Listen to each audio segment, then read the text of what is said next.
और यह बात बार बार मैं इसलिए कहता हूं, अपने गांव में अपने साथियों से, और जो भी मिले बिना डरे, और यह बात मुझे आपसे इसलिए नहीं कहनी चाहिए कि आप छत्रपति महाराज शिवाजी की भूमि पे हैं, आप धन्य हैं कि आपको एक ऐसा गुरु मिला हुआ है जिसने अपना जीवन जी करके बता दिया है कि अभी शिवाजी जिंदा हैं।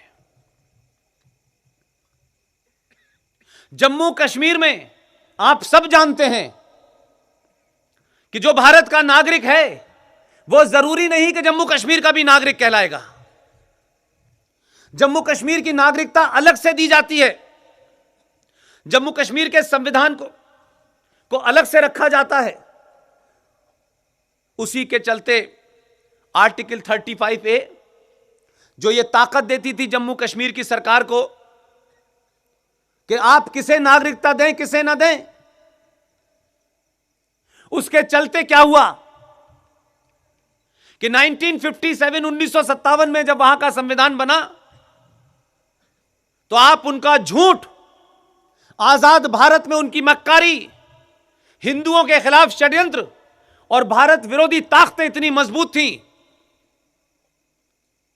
कि यह कानून, यह राष्ट्रपति का आदेश 14 मई 1957 को भारत के संविधान में जोड़ा गया। लेकिन जम्मू कश्मीर का संविधान 1957 में बना और जब उन्होंने इसे अपने संविधान में जोड़ा तो यह कहा कि हमारे संविधान में हम इसे जोड़ेंगे, लेकिन इसके जोड़ने की डेट, इसकी कट ऑफ डेट हम 1944 रखेंगे। तो 1957 में जो कानून बन रहा, जब यह देश आजाद था, उसको 1944 से लागू करने के पीछे क्या मंशा थी? देश के विजनरी प्रधानमंत्रियों ने नहीं पूछा। उनकी मजबूरियां नहीं होंगी कि वो क्यों ब्लैकमेल हुए, मुझे नहीं पता। लेकिन 1944 के पीछे का राज इसलिए ज्यादा खतरनाक था क्योंकि बताया नहीं गया, खामोशी साध ली सारे लोगों ने। मैं बताता हूं जो मैं पिछले 3 साल से चिल्ला चिल्ला के कह रहा हूं। मुझे इस बात की खुशी है कि जिस समाज को मैं ये मानता था, पता नहीं कोई मेरी बात सुनेगा भी कि नहीं सुनेगा, यह भौतिकवादी समाज है, लेकिन इसी समाज ने मेरी बात सुनी। हजारों करोड़ों लोगों ने दबाव बनाया और पहली बार भारत के इतिहास में, राजनीतिक इतिहास में 370 के बाद किसी पार्टी ने अपने मैनिफेस्टो में कहा कि 370 को भी खत्म करेंगे और धारा 35A को भी खत्म करेंगे। लेकिन सवाल यह है कि हम जड़ को नहीं समझना चाहते। अगर आपकी समझ में जड़ नहीं आएगी तो वर्तमान को समझने में आपको बड़ी मुश्किल होगी। इसलिए कुछ कुछ चीजों की जड़ समझिए, वो क्यों चली, कैसे चली। जो 1944 की डेट है वो इसलिए रखी गई कि 1940 में पाकिस्तान के शहर लाहौर के अंदर 23 मार्च 1940 को मुस्लिम लीग ने अपना जो अधिवेशन किया उसमें एक प्रस्ताव पारित किया कि पाकिस्तान बनेगा। 1940 तक जिन समझदार मुसलमानों को इधर उधर जाना था वो आ चुके थे,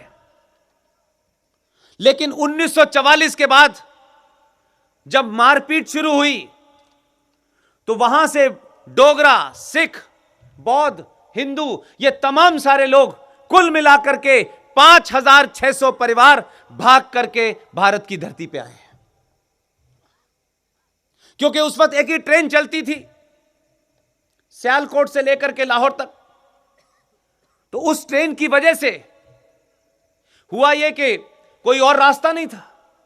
तो जो 5600 परिवार भागकर आए, लुटे पिटे आए, वो जम्मू कश्मीर में आके रुक गए। और उन 5600 परिवारों में एक भी मुसलमान नहीं था, सारे नॉन मुस्लिम थे और उसी जम्मू में रहे। तो आपने नागरिकता देने की डेट 1944 इसलिए रखी कि वो जो 5600 परिवार थे उन्हें जम्मू कश्मीर की नागरिकता से वंचित कर दिया जाए। यह सवाल नहीं पूछा।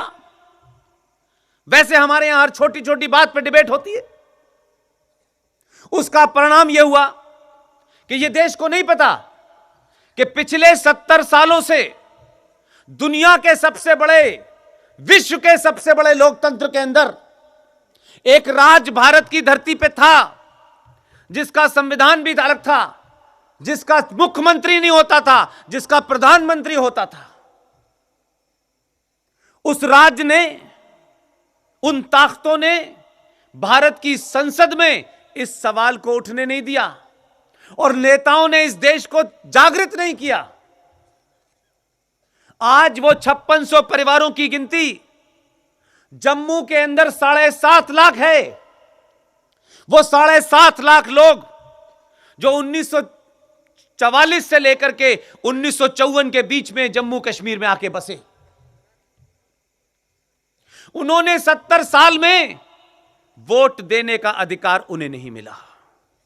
बिना वोट दिए 70 साल से रह रहे थे, बिना नागरिकता के जम्मू कश्मीर में रह रहे थे, और वो नागरिक नहीं थे तो नौकरी नहीं मिल सकती थी, उन्हें वहां कारोबार करने की इजाजत नहीं थी, शादी करने की इजाजत नहीं थी, राज्य सरकार की किसी स्कीम का उनको फायदा नहीं मिलता था।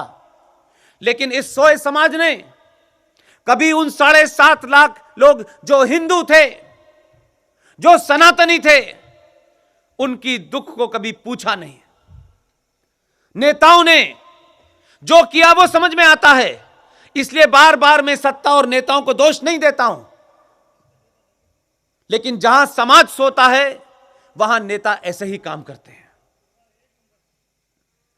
आज सवाल यह नहीं है कि भारत में रहने वाला कोई भी हिंदू, चाहे वो शिवाजी की धरती का हो, चाहे अलीगढ़ यूनिवर्सिटी में पैदा होने वाला कोई मुसलमान हो, जम्मू कश्मीर में 6 अगस्त 2019 से पहले तक जम्मू कश्मीर में जाकर के कारोबार और जमीन नहीं खरीद सकता था, क्योंकि वहां की सरकार जब तक नागरिकता नहीं देगी तब तक आप वहां नहीं जा सकते थे। जो मुद्दे की बात है उसको कनेक्ट करने की कोशिश कर रहा हूं। पीडीपी, जिसका अपना संविधान यह कहता है कि हमें सेल्फ रूल चाहिए, उस पार्टी का एमपी नागरिकता कानून के ऊपर, बिल के ऊपर जब चर्चा चल रही थी, उसने कहा कि यह सरकार मुसलमान विरोधी है, हिंदुओं को, सिखों को, बौद्धों को, पारसियों को, ईसाइयों को तो पाकिस्तान से आने दे रही है, लेकिन मुसलमानों को क्यों नहीं दे रही। अब थोड़ी देर के लिए सोचिए, जो मैंने आपको पीछे की बात बताई है, जो भारत की धरती पे हैं, उनका जीडीपी में कंट्रीब्यूशन 0 है। एक सरकार आती है 1 लाख करोड़ देती है, दूसरी सरकार 40,000 करोड़ देती है, तीसरी सरकार 80,000 करोड़ देती है। मेरे और आपके टैक्स से पलने वाले एक राज्य के अंदर उनकी विधानसभा अलग है, उनका संविधान अलग था। उन लोगों ने जो भारत की धरती पर भारतवासियों के टैक्स से पल रहे थे, भारत की संसद लागू नहीं होती थी, उसी देश में, उसी राज्य के अंदर उन्होंने एक आदर्श सत्ता के माध्यम से ऐसी ताकत अख्तियार कर ली थी कि वो भारत के लोगों को अपने राज्य में नहीं घुसने देना चाहते थे, अपने राज्य की नागरिकता तक देना उन्हें मंजूर नहीं था। जरा थोड़ी देर के लिए सोचिए, कितने महान मक्कार हैं वो, कि आप ही के खा रहे हैं, आप ही के टैक्स से पल रहे हैं, भारत की सेना उनकी रक्षा कर रही है, भारत के पैसे से उनका सिस्टम चल रहा है, वहीं आतंकवादी भी पल रहा है, वहीं सेपरेटिज्म भी पल रहा है, वहीं सरकारें भी चल रही हैं। लेकिन भारत के किसी भी नागरिक को, वो हिंदू हो, वो मुसलमान हो, वो क्रिश्चियन हो, वो किसी को उस जम्मू कश्मीर की नागरिकता देने को तैयार नहीं है। लेकिन उसी पार्टी का एमपी भारत की संसद में खड़े होकर कहता है कि भारत को पाकिस्तान से आने वाले मुसलमान को नागरिकता देनी चाहिए। कैसा लगता है आपको यह बात सुनकर के कि कमाल कमाल के लोग हैं जो इसी देश में हैं, वो तो अपने देशवासी को नागरिकता देने के लिए तैयार नहीं है, लेकिन भारत से उम्मीद करते हैं कि जो 70 साल पहले जिन जिहादियों ने, जिस इस्लामिक आतंकवादियों ने इस देश को तोड़ करके एक देश बना लिया था, अब उन आतंकवादियों को भारत में नागरिकता दे दी जाए। यह सिर्फ इसलिए हो रहा है कि आप 70 सालों से बोले नहीं। और यह सड़कों पे जो आगजनी हो रही है, यह इसलिए हो रही है कि हम तमाम सारे लोग, गुरुजी ने भी कुछ कहा मुझसे, और बहुत सारे लोगों को मैं ये कहते सुनता हूं, गुरुजी का जो काम है वो कर रहे हैं, और यही वजह है कि लाखों लोग इन पहाड़ियों के बीच में बैठे हैं रात में। लेकिन बहुत सारे लोग दिल्ली से लेकर के पटना और पटना से लेकर लखनऊ बहुत जोर जोर से सुनता हूं, भारत माता की जय, भारत माता की जय। भारत माता की जय कहने से भारत मजबूत नहीं होगा। भारत मां की धरती पे जो गद्दार बैठे हैं उन्हें खत्म करने से होगा। लिहाजा तकलीफ इस बात की नहीं है कि धारा 370 और 35 पे हट गई है, दर्द कुछ और है। जो लोग इस देश को एक सनातनी राष्ट्र, एक हिंदू राष्ट्र बनाना चाहते हैं, मैं देश भर में मेरी बात जो लोग भी सुन रहे हैं, मैं बार बार उनसे कहता हूं, अपने सीने पे हाथ रखो, जो सबसे पवित्र जगह तुम्हारे जीवन की हो वहां खड़े हो 5 मिनट के लिए और रख के हाथ ये पूछो कि तुम हिंदू राष्ट्र बनाना चाहते हो, लेकिन तुम हिंदू हो कि नहीं? और अगर हिंदू हो तो यह राष्ट्र हिंदू बन चुका, और अगर हिंदू नहीं हो तो हिंदू राष्ट्र नहीं है ये। क्योंकि आप ना तो पढ़ते हैं, ना पढ़ के उन बातों को आगे पहुंचाते हैं। लिहाजा जिस हिंदू राष्ट्र की हम कल्पना करते हैं, जिस हिंदू राष्ट्र को हम बनाना चाहते हैं, उसमें आपने सिर्फ पहली बार 1000 साल के बाद, 1000 साल के बाद आपको बहुत थोड़ा सा बोध हुआ है। सोचें कि आपने इस देश में कभी इस देश को बचाने के लिए, हिंदू राष्ट्र के लिए, सनातन संस्कृति को स्थापित करने के लिए, सनातन को स्थापित करने के लिए क्या कभी वोट दिया था? आपने तो वोट, इस देश में प्याज के दाम महंगे हो जाते हैं तो प्याज पे सरकार को गिरा दिया।